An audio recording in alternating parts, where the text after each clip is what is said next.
دنیا بھر کے تمام پاسٹرز اور مقدسوں سے مل کر خوشی ہوئی جو آسمان اور زمین میں امید رکھتے ہیں۔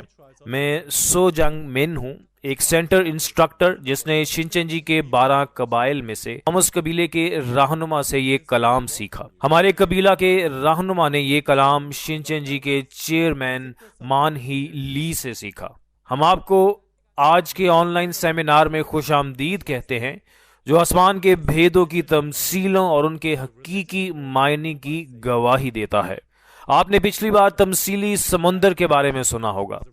بائبل میں مذکور سمندر ایک مذہبی دنیا ہے جس پر شیطان حکومت کرتا ہے، اور آپ جانتے ہوں گے کہ اژدہا سمندر کا حکمران تھا اور یہ شیطان ابلیس تھا۔ پھر آج ہم سبق نمبر 12 دیکھیں گے جس کا عنوان ہے تمثیلی حیوان، سر، سینگ اور دم۔ کیا آپ تمثیلی حیوان، سر، سینگ اور دم کے روحانی معنی جانتے ہیں؟ اس ویڈیو کو دیکھنے والے بہت سے پاسٹرز ان کے روحانی مفہوم سے واقف ہوں گے، تاہم میں آپ کا مشکور ہوں گا اگر آپ غور اور توجہ سے سنیں گے جب میں آپ کو اس کے بارے میں ایک بار پھر یہ گواہی دوں گا۔ سب سے پہلے میں تمثیلوں کے معنی بیان کرتا ہوں۔ پیشن گوئی میں حیوان سے مراد ایک شخص ہے، اور لوگوں کے درمیان یہ جھوٹے پاسٹر کی طرف اشارہ کرتا ہے جو جھوٹ بولتا ہے۔ نیز سر سے مراد سربراہ پاسٹر ہے۔ سینگ سے مراد اختیار رکھنے والی شخصیت ہے، بس یہ وہ بزرگ ہے جو سر سے تعلق رکھتے ہوئے لڑتا ہے۔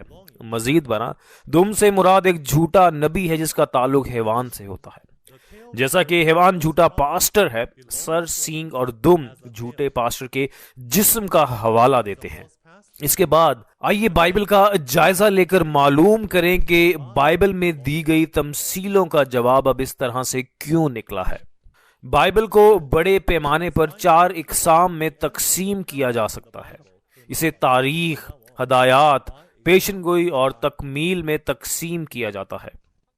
ان میں جب تاریخ کی کتابوں اور نبوت کی کتابوں میں فرق کیا جائے تو ہم دیکھ سکتے ہیں کہ تاریخ جسمانی حیوانات کو تحریر کرتی ہے، جبکہ پیشن گوئی روحانی حیوانات کو تحریر کرتی ہے۔ روحانی حیوانوں میں سے خدا کے حیوان اور شیطان سے تعلق رکھنے والے حیوان ہیں۔ آج ہم جس تمثیلی حیوان، سر، سینگ اور دم کے بارے میں سیکھیں گے جو دراصل شیطان سے تعلق رکھنے والے درندوں کی طرف اشارہ کر رہے ہیں۔ پھر میں اب تمثیلوں کے جوابات کی وضاحت کروں گا۔ سب سے پہلے آئیے مکاشفہ 13 باب اس کی 2 آیت کو پڑھتے ہیں۔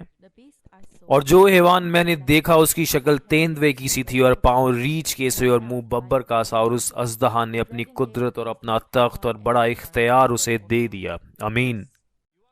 جی ہاں، اگر آپ مکاشفہ 13 باب اس کی 2 آیت کو دیکھیں تو یہ بیان کرتا ہے کہ ایک حیوان سمندر سے ظاہر ہوتا ہے، لیکن یہ وضاحت کرتا ہے کہ اس حیوان کے 7 سر اور 10 سینگ ہیں، اور یہ تیندوے کی مانند دکھائی دیتا ہے، پاؤں ریچھ کی طرح اور منہ شیر کی طرح۔ اور مزید یہ وضاحت کرتا ہے کہ حیوان کو اژدہا سے طاقت، تخت اور بڑا اختیار حاصل ہوتا ہے۔ پھر اس حیوان کی حقیقت کیا ہے؟ آپ دیکھ سکتے ہیں کہ جس حیوان کے بارے میں ہم سوچتے اور تصور کرتے ہیں وہ در حقیقت سمندر سے نہیں آ سکتا، اور 7 سر اور 10 سینگ والا حیوان در حقیقت کوئی ایسا حیوان نہیں جو اس دنیا میں موجود ہو۔ پھر آئیے معلوم کریں کہ یہ حیوان کیا ہے جس کا ذکر مکاشفہ 13 باب اس کی 2 آیت میں کیا گیا ہے، جو کہ ایک تمثیلی حیوان ہے۔ سب سے پہلے تمثیلی حیوان کو سمجھنے کے لیے ہمیں جسمانی حیوان کے درمیان ایک خصوصیت کو دیکھنا ہوگا۔ حیوان کی خصوصیت یہ ہے کہ ان میں فطری جبلت ہوتی ہے، لیکن ان میں عقلی سوچ یا شعور نہیں ہوتا۔ یہ ایک حیوان کی خصوصیت ہے۔ نیز حیوان انسانوں کی طرح بات نہیں کر سکتے، اس لیے حیوان ایسی ہستی ہیں جن سے انسانی گفتگو کے ذریعے بات چیت کرنا مشکل ہے۔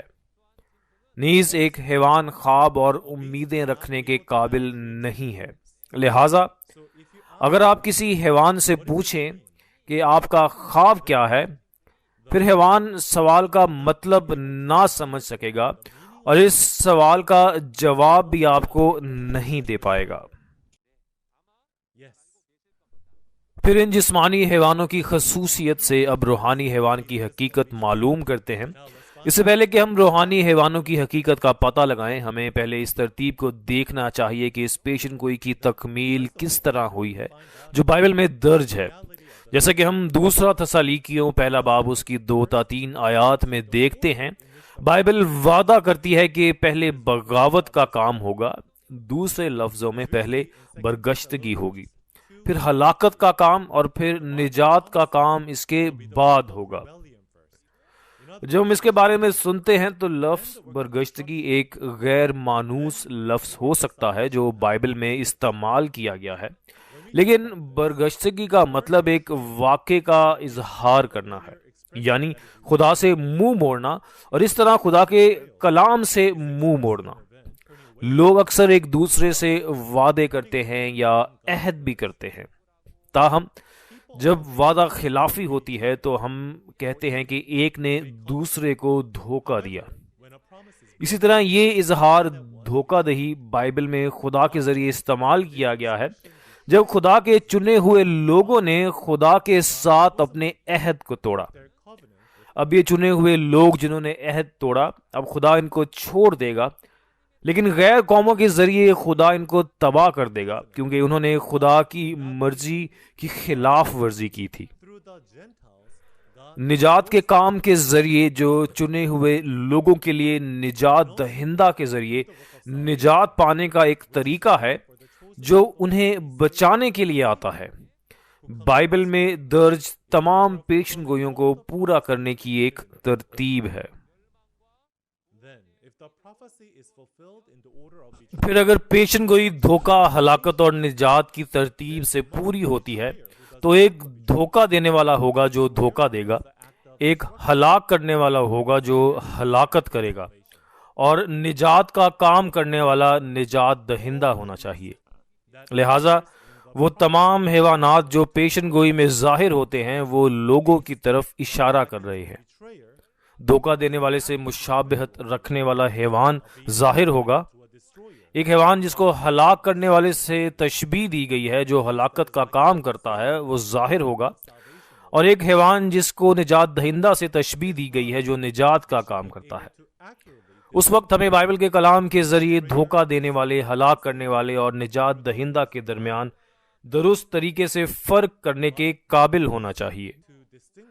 لیکن کیا دھوکہ دینے والے، ہلاک کرنے والے اور نجات دہندہ کو ان کی ظاہری شکل سے پہچاننا آسان ہوگا؟ جی ہاں، آپ صحیح ہیں، بیرونی ظاہری شکل سے امتیاز کرنا آسان نہیں ہے۔ دھوکہ دینے والے، ہلاک کرنے والے، نجات دہندہ میں سے کون ہے جس سے ہمیں ملنا چاہیے؟ جی ہاں، ہمیں نجات دہندہ سے ملنا چاہیے۔ پھر جب ان تینوں ہستیوں کا ظہور ہوگا تو ہمارے لیے ان میں فرق کرنے کا کیا طریقہ ہوگا؟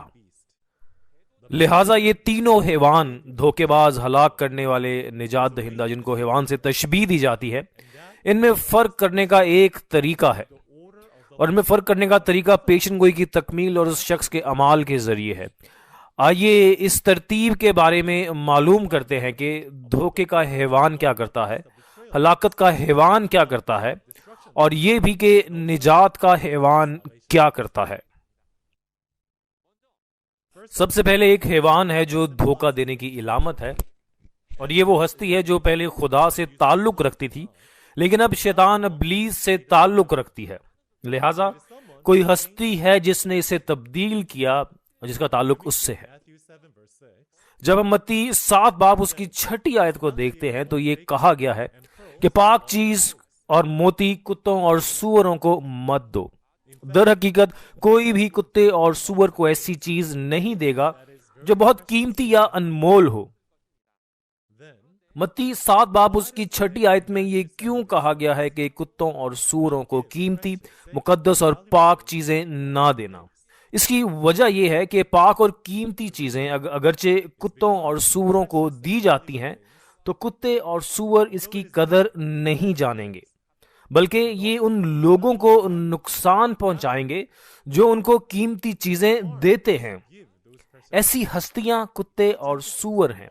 یہ کتا اور سور اگر یہ حیوان کی شکل کے ہیں تو اصل میں کس چیز کی طرف اشارہ کر رہے ہیں؟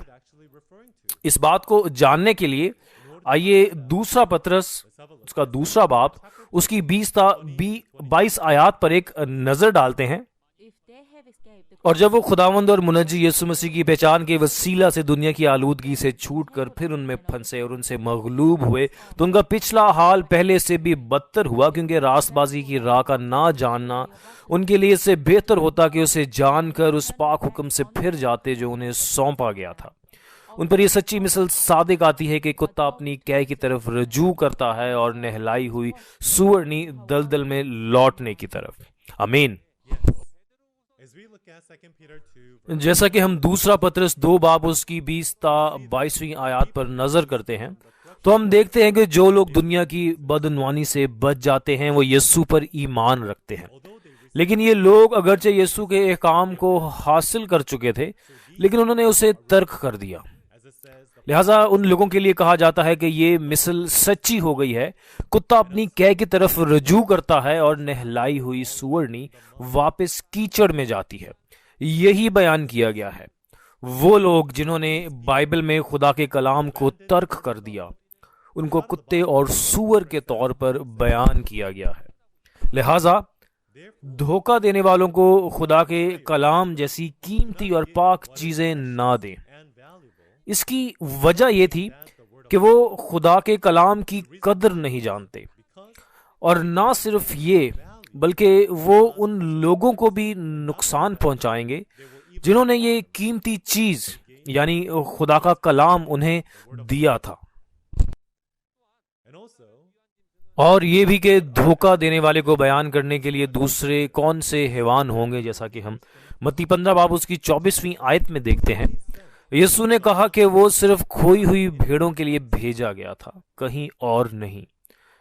اب اس کلام کا مواد یہ ہے کہ جب یسوع سور اور سیدا کی سرزمین میں سے گزر رہے تھے، وہاں ایک کنانی عورت تھی جو اپنی بیٹی کی شفا یابی کے لیے بھیک مانگنے آئی تھی، کیونکہ بیٹی کو ایک شیطانی روح نے پکڑ لیا تھا۔ یہ متی 15 باب کا مواد ہے۔ اس وقت یسوع نے کہا کہ مجھے صرف اسرائیل کی کھوئی ہوئی بھیڑوں کے لیے بھیجا گیا ہے۔ لہٰذا یہاں کھوئی ہوئی بھیڑ کا کیا مطلب ہے؟ کھوئی ہوئی بھیڑ، اس کا مطلب ہے کہ اس کا اصل مالک موجود تھا لیکن اب کوئی مالک نہیں ہے۔ چنے ہوئے لوگ جنہیں خدا نے چنا ہے وہ منتخب ہو گئے، چنانچہ انہوں نے خدا کے عہد کو توڑ دیا تو خدا نے انہیں چھوڑ دیا، اور یہ ایسی حالت بن گئی جہاں کوئی مالک نہیں ہے۔ اس لیے ایسے غداروں کو کھوئی ہوئی بھیڑ کہا جا رہا ہے۔ لہٰذا جب یسوع نے کہا کہ وہ صرف کھوئی ہوئی بھیڑوں کے پاس آیا ہے، اس کی وجہ یہ ہے کہ یسوع جو نجات دہندہ ہے وہ غداروں یا دھوکہ دینے والوں کو بچانے کے لیے آیا تھا۔ تو جیسا کہ ہم خلاصہ کرتے ہیں، تمثیلی کتا، سور اور کھوئی ہوئی بھیڑ ایک ایسے شخص کی طرف اشارہ کر رہے ہیں جس نے خدا کے کلام کو ترک کر دیا، ایک غدار یا دھوکے باز۔ اب حیوانوں کے علامتی جانور کیا ہوں گے جو تباہ کرنے والوں کو بیان کرتے ہیں؟ یہ خدا سے تعلق نہیں رکھتے بلکہ حقیقت میں یہ وہی ہیں جو شیطان سے تعلق رکھتے ہیں۔ اب آئیے یسایہ 56 باب اس کی 9 تا 11 آیات کو ایک ساتھ پڑھتے ہیں۔ اے دشتی حیوانوں، تم سب کے سب کھانے کو آؤ، ہاں اے جنگل کے سب درندوں، اس کے نگہبان اندھے ہیں، وہ سب جاہل ہیں، وہ سب گونگے کتے ہیں جو بھونک نہیں سکتے، وہ خواب دیکھنے والے ہیں جو پڑے رہتے ہیں اور اونگتے رہنا پسند کرتے ہیں، اور وہ لالچی کتے ہیں جو کبھی سیر نہیں ہوتے، وہ نادان چرواہے ہیں، وہ سب اپنی اپنی راہ کو پھر گئے، ہر ایک ہر طرف سے اپنا ہی نفع ڈھونڈتا ہے۔ آمین۔ جی ہاں، جیسا کہ ہم یسایہ 56 باب اس کی 9 تا 11 آیات میں دیکھتے ہیں، یہ سب جاہل چرواہے ہیں جو سمجھ سے محروم ہیں۔ جب یہ کہتے ہیں کہ یہ سمجھ سے محروم ہے تو اس کا مطلب ہے کہ ان میں شعور کی کمی ہے۔ صحیح۔ پھر خدا ان جاہل چرواہوں کو گونگا کہہ کر ظاہر کرتا ہے۔ ہم نے ابھی سنا ہے کہ دھوکہ دینے والوں کو علامتی طور پر بیان کرنے والے درندوں میں کتے، سور اور گمشدہ بھیڑیں شامل ہیں۔ پھر جیسے نادان چرواہوں کو گونگا کتا کہا جاتا ہے، اس کا مطلب یہ ہے کہ یہ دھوکہ دینے والے ہیں۔ پھر یسایہ 56 باب اس کی 9ویں آیت میں خدا نے کہا، اے دشتی حیوانوں، تم سب کے سب کھانے کو آؤ، ہاں اے جنگل کے سب درندوں۔ تو یہاں یہ دشتی حیوان خوفناک درندے کا حوالہ دے رہے ہیں۔ یہ دشتی حیوان ان تباہ کرنے والوں کی طرف اشارہ کر رہے ہیں جو دھوکہ دینے والوں کو کھا جاتے ہیں۔ یہ دشتی حیوان کب سے کام شروع کرتے ہیں؟ پیدائش 3 باب اس کی پہلی آیت میں ایک سانپ ہے جو ظاہر ہوتا ہے، لیکن خدا نے سانپ کے بارے میں بیان کیا ہے کہ کل دشتی جانوروں سے جن کو خدا نے بنایا تھا، یہ سب سے زیادہ چالاک تھا۔ پھر یہ سانپ کیسی ہستی ہوگی؟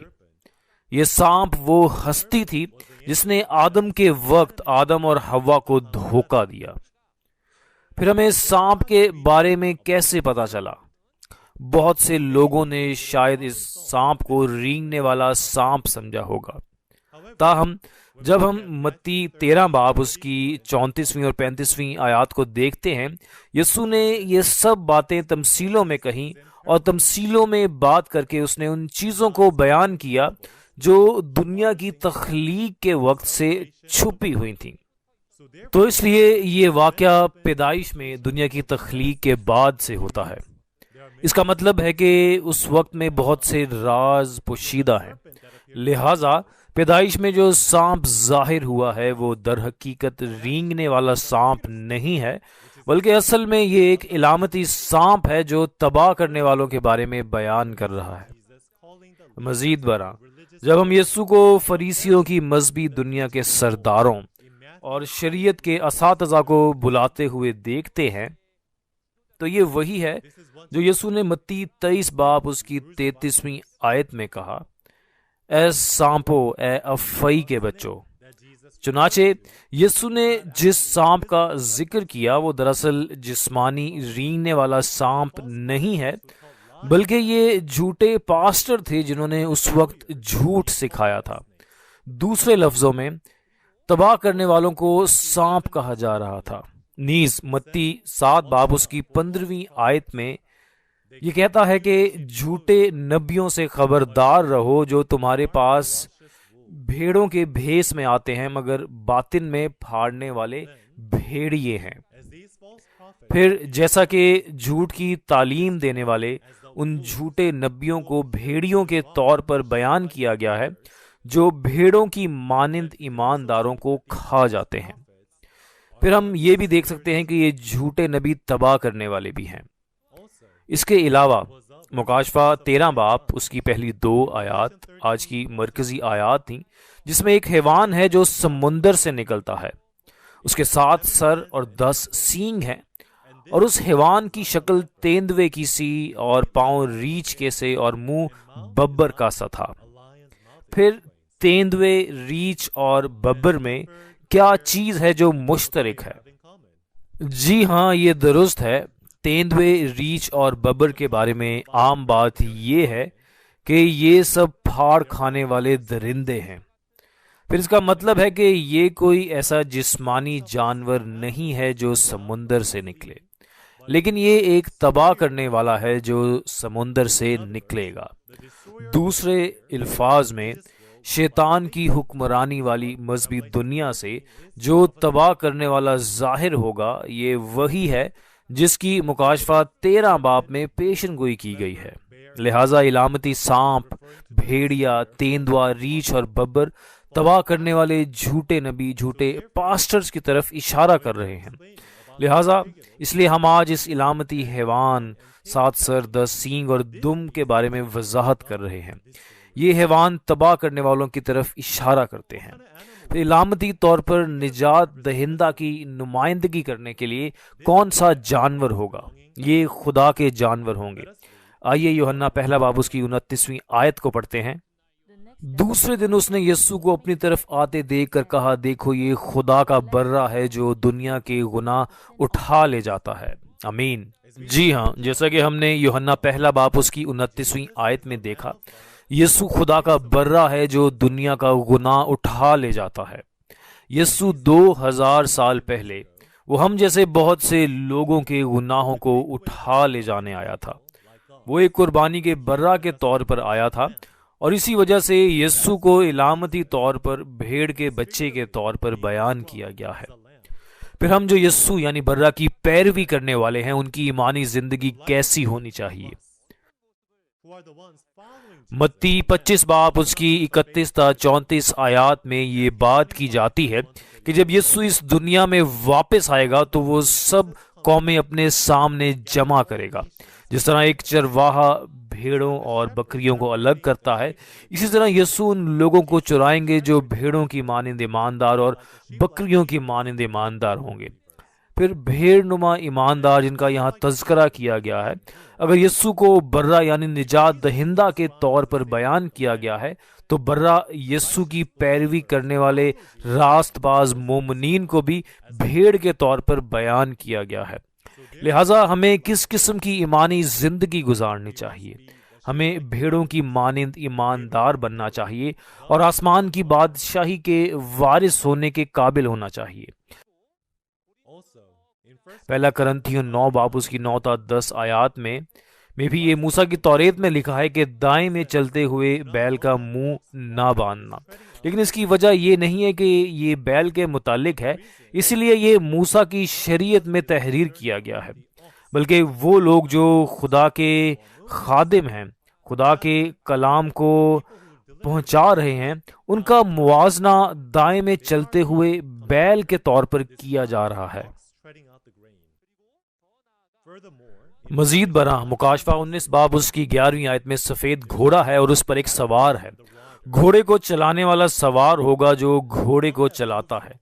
پھر اس کی حقیقت کیا ہوگی؟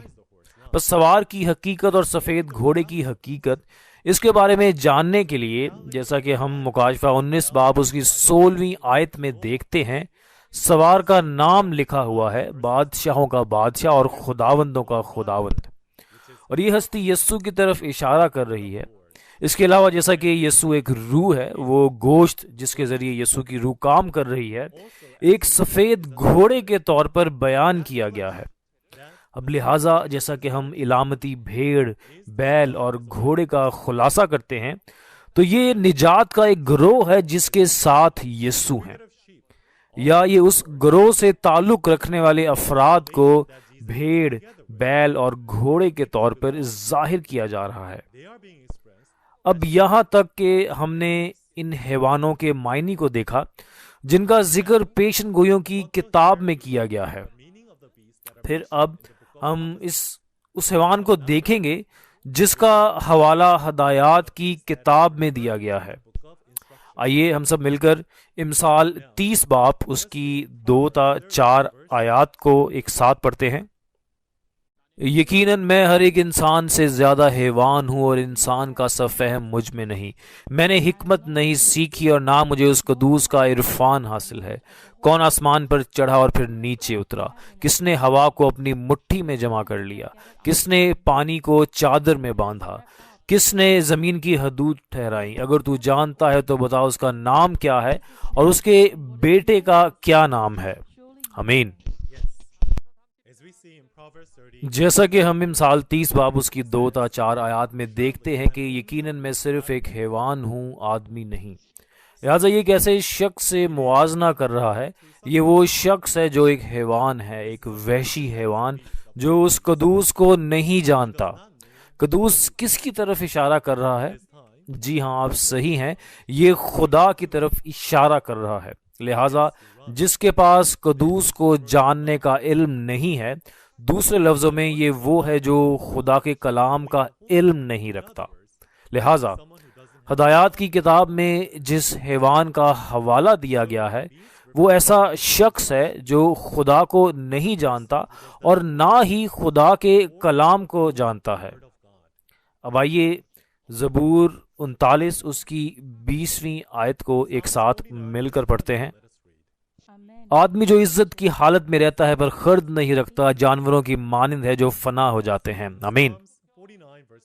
جی ہاں، زبور 39 اس کی 20ویں آیت میں ہم دیکھ سکتے ہیں کہ ایک آدمی جس کے پاس بغیر سمجھ کے دولت ہے وہ فنا ہونے والے جانور کی مانند ہے، لہٰذا جو شخص خدا کے کلام کو نہیں سمجھتا وہ حیوان کی مانند ہے۔ ہم خلاصہ کرتے ہیں کتاب ہدایات کے اندر جس حیوان کا تذکرہ کیا گیا ہے یہ وہ شخص ہے جو خدا یا خدا کے کلام کو نہیں جانتا۔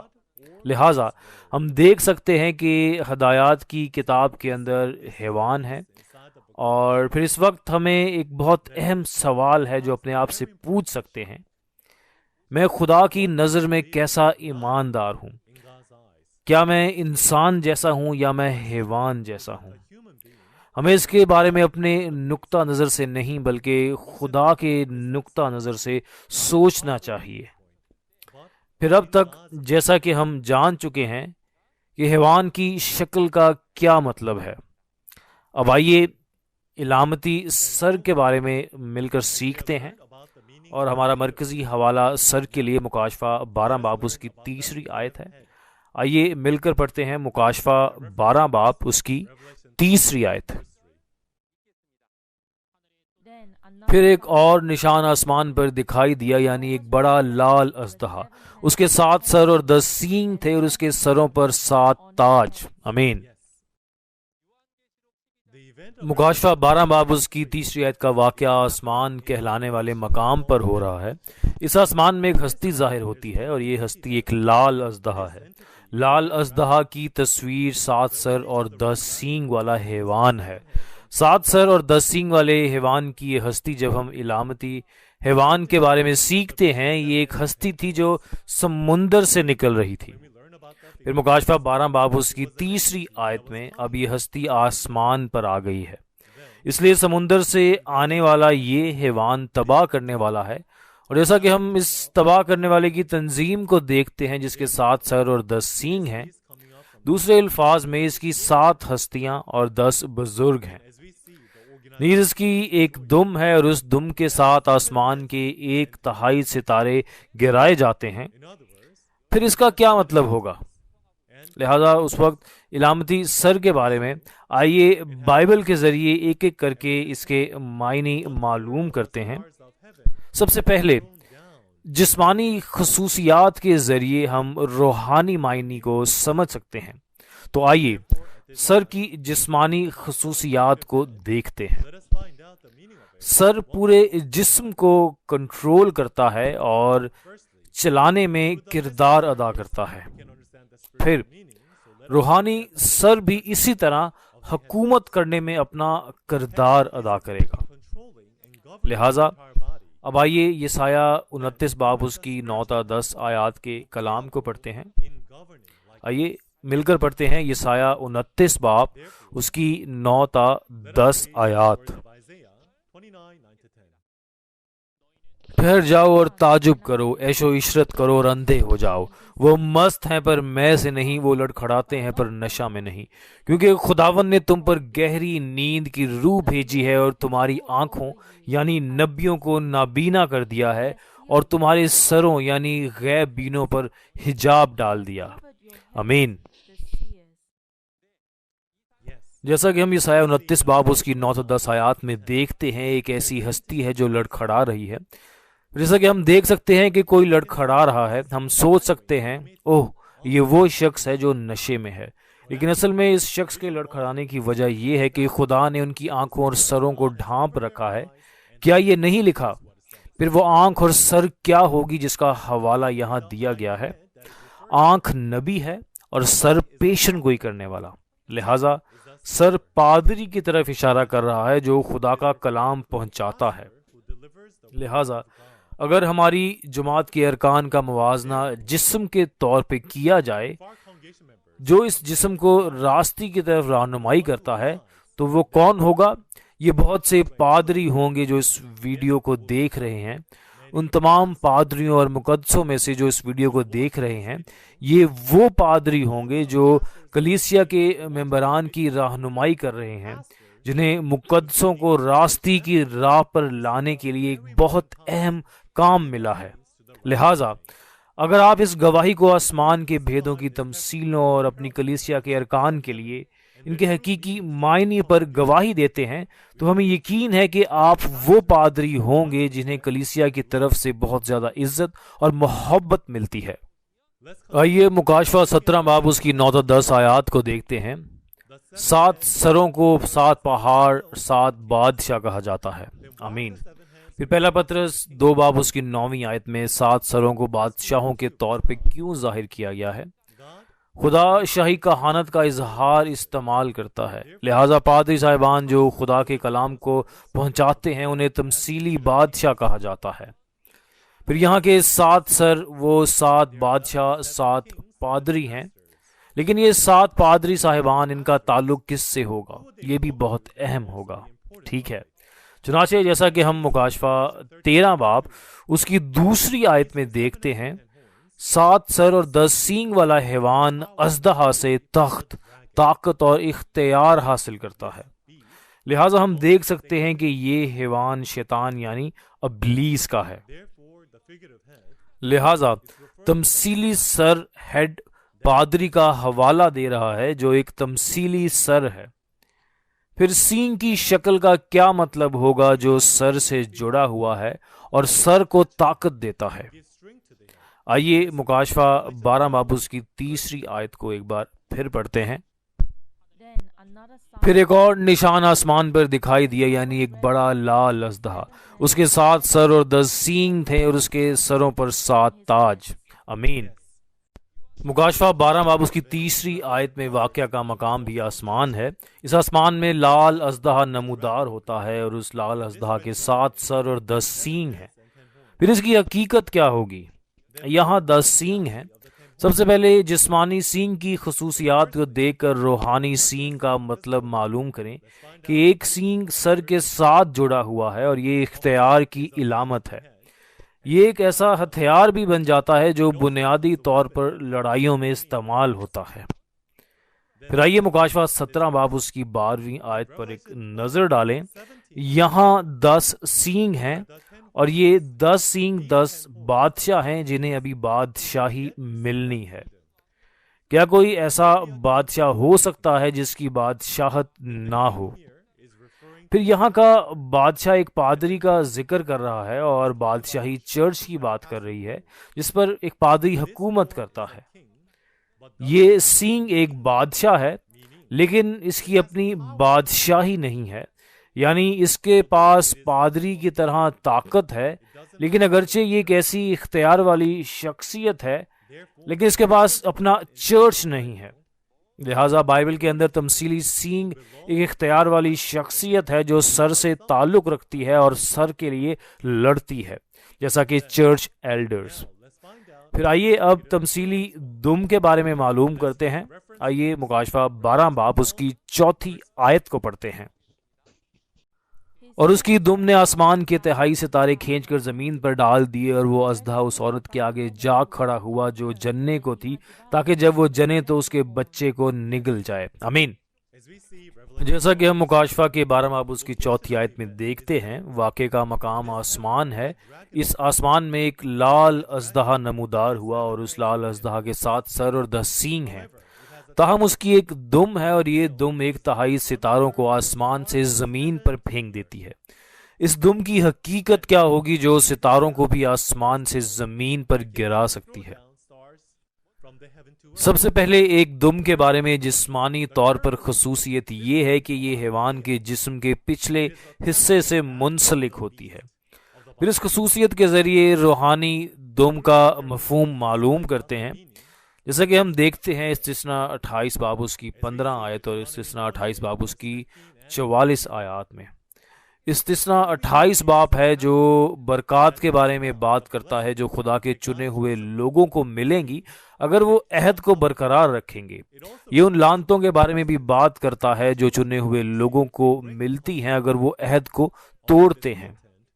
اس مواد میں سے آیت 15 اس لعنت کے بارے میں بات کرتی ہے جو چنے ہوئے لوگوں کو ملتی ہے اگر وہ عہد کو توڑتے ہیں، اور آیت 44 کہتی ہے کہ انسان سر نہیں بلکہ دم ہوگا۔ پھر یہاں دم کا کیا مطلب ہوگا؟ آئیے یسایہ 9 باب اس کی 14 تا 16 آیات کو پڑھتے ہیں۔ اس لیے خداوند اسرائیل کے سر اور دم اور خاص و عام کو ایک ہی دن میں کاٹ ڈالے گا۔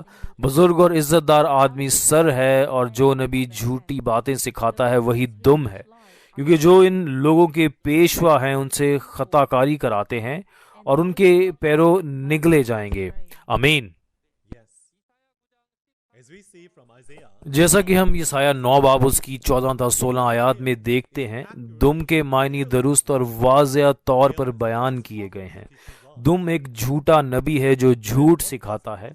پھر جھوٹا نبی کیا کرتا ہے؟ جھوٹ کے ذریعے وہ بہت سے لوگوں کو دھوکہ دیتا ہے۔ لہذا جب ہم 16ویں آیت کو دیکھتے ہیں جو لوگوں کو گمراہ کر کے ان کو گرانے کا باعث بنتا ہے، تو یہ جھوٹے نبی دم ہیں۔ لہٰذا یہ دم کہاں ظاہر ہوتی ہے؟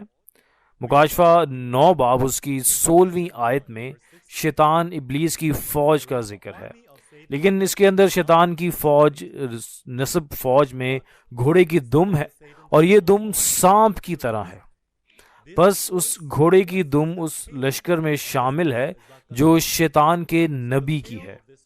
اس کی ایک دم ہے جو جھوٹا نبی ہے، اور وہ جھوٹے نبی سانپوں کی طرح ہیں، یعنی ان کا تعلق شیطان یا ابلیس سے ہے۔ لہذا تمثیلی دم یہ ایک جھوٹا نبی ہے جو حیوان سے تعلق رکھتا ہے۔ پھر ہم نے اب تک جو مواد سیکھا ہے، میں ایک تصویر میں اس کا خلاصہ کروں گا۔ اب جب ہم مکاشفہ 13 باب اس کی دوسری آیت اور مکاشفہ 12 باب اس کی 3 تا 4 آیات کے مشمولات کو ایک ڈرائنگ میں دیکھتے ہیں، تو واقعے کا مقام آسمان ہے۔ آسمان کا وہ خیمہ جس کے ساتھ خدا تھا، اور یہ جگہ روحانی آسمان تھی۔ یہ وہ جگہ تھی جہاں خدا تھا، اور خدا کے پادری خدا کے مقدسین تھے۔ تاہم جیسا کہ انہوں نے دھوکہ دیا جو سمندر سے آیا تھا، یہ سمندر سے آنے والا ایک حیوان تھا۔ یہ حیوان ایک ایسا حیوان ہے جس کے 7 سر اور 10 سینگ ہیں۔ پھر یہ حیوان کا اختیار اسے کس سے ملا؟ یہ وہ اژدہا ہے جس نے اپنی طاقت اور تخت اور اختیار دیا۔ اس لیے یہ ہستی ایک تباہ کرنے والا ہے، اور تباہ کرنے والوں کی اس تنظیم کے 7 سر اور 10 سینگ ہیں، یعنی 7 پادری اور 10 با اختیار شخصیات ہیں جو اس ایک تنظیم کو بناتے ہیں، اور وہ وہی ہیں جو آسمان کے خیمہ میں داخل ہوتے ہیں۔ پھر یہ تباہ کرنے والا آسمان کے خیمہ میں داخل ہوتے ہی کیا کرے گا؟ یقیناً یہ آسمانی خیمہ کو تباہ کرنے کے لیے آیا تھا، لیکن یہ صرف ایک ہستی نہیں ہے۔ اس کے 7 سر اور 10 سینگ ہیں، اور اس کی دمیں ہیں جو جھوٹے نبی ہیں۔ وہ اپنے جھوٹ کا کیا کریں گے؟ وہ خدا کے مقدسین کو دھوکہ دیں گے جو خدا سے تعلق رکھتے ہیں، اور انہیں خدا سے تعلق رکھنے والے لوگوں سے اب شیطان یعنی ابلیس سے تعلق رکھنے والے لوگوں میں تبدیل کر دیں گے۔ یہ وہ ہستی تھی جس نے دھوکے کا یہ کام کیا۔ اب میں نتیجہ اخذ کروں گا۔ حیوان کے سر، سینگ اور دم کا روحانی معنی کیا ہے جو ہم نے آج سیکھا؟ حیوان ایک شخص کا حوالہ دے رہا ہے، لیکن آج کی حوالہ آیت میں وہ شخص جھوٹا پادری تھا جو جھوٹ سکھاتا ہے۔ ایسا شخص بائبل میں ایک حیوان ہے۔ سر سے مراد ہیڈ پادری ہے۔ ان جھوٹے پادریوں میں سینگ سے مراد وہ صاحب اختیار شخصیت ہے جو سر سے تعلق رکھتی ہے۔ اس طرح دم جھوٹا نبی ہے جو حیوان سے تعلق رکھتا ہے۔ جیسا کہ تمثیلی حیوان ایک جھوٹا پادری ہے، تمثیلی سر، سینگ، دم بھی وہ لوگ ہیں جو جھوٹے پادری سے تعلق رکھتے ہیں۔ انہیں سر کے سینگ اور دم کے طور پہ بیان کیا گیا ہے۔ پھر جب بائبل کی پیشن گوئی پوری ہو جاتی ہے اور جسمانی حقیقت ظاہر ہوتی ہے، چاہے کوئی دھوکہ دینے والا، تباہی کرنے والا اور نجات دہندہ ہو، اسے ظاہری شکل سے نہیں جانا جا سکتا۔ لہٰذا اس کلام کی تکمیل کی ترتیب کے مطابق جو آج درج کیا گیا ہے، آج بتایا گیا ہے، ہم اسے جاننے اور سمجھنے کے قابل ہیں۔ لہٰذا ہمیں اس کلام پر عمل کرنا چاہیے، اسے سمجھنا چاہیے، دیکھنا چاہیے اور اس پر یقین کرنا چاہیے۔ آج ہم نے سبق نمبر 12 تمثیلی حیوان، سر، سینگ اور دم کے بارے میں سیکھا۔ اگلی بار ہم سبق نمبر 13 میں برے کا خون اور گوشت کے بارے میں سیکھیں گے۔